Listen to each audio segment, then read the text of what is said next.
ادامه بخش چهره‌های ماندگار. نقیب خان طغرل احراری. نقیب خان طغرل احراری سخنور نامور ادبیات تاجیک. قامت برافراخته شاعر که رمزی سری بلند و روی سرخ وی در پیشاروی تاریخ می باشد، گویا به زبان حال به ما و شما و نسل‌های آینده می گوید: دیر است با فکری رسا، صید معانی می کنی، ای طغرل اوج سخن از آشیانی کیستی.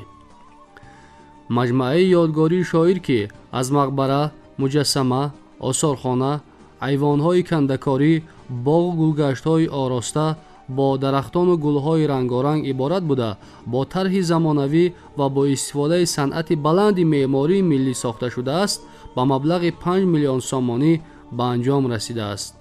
در یاد دارم که تقریباً 20 سال پیش از خانه شاعر دیدن کرده بودم. آن وقت خانه شاعر که در ایام زندگی او با حضور خودش بنیاد گردیده است، نمودی تماماً دیگر داشت و سخت تعمیر طلب بود.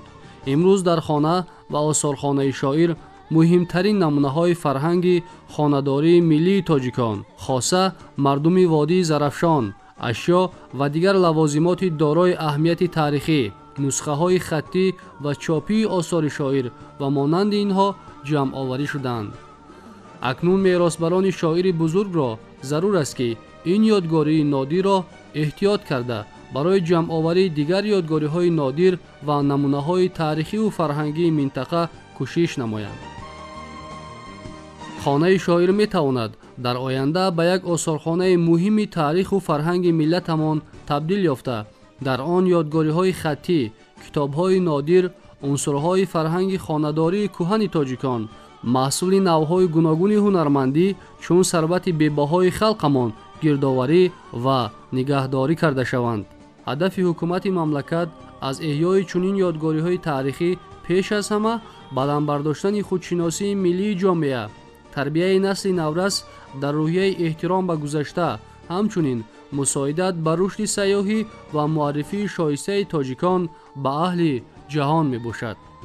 باور دارم که مجموعه یادگاری شاعر زیارتگاه اهل دل می گردد و مهمانان زیاد از دور و نزدیک کشور و بیرون از آن به دیدن این مکان پرفیض می آیند. امیدواریم که این مجموعه زیبا که در کنار شاهراه بزرگ دوشنبه چناق قرار دارد، واقعاً یک مجموعه بزرگ و مکان برگزاری چاره‌بینی‌های مهم فرهنگی می گردد.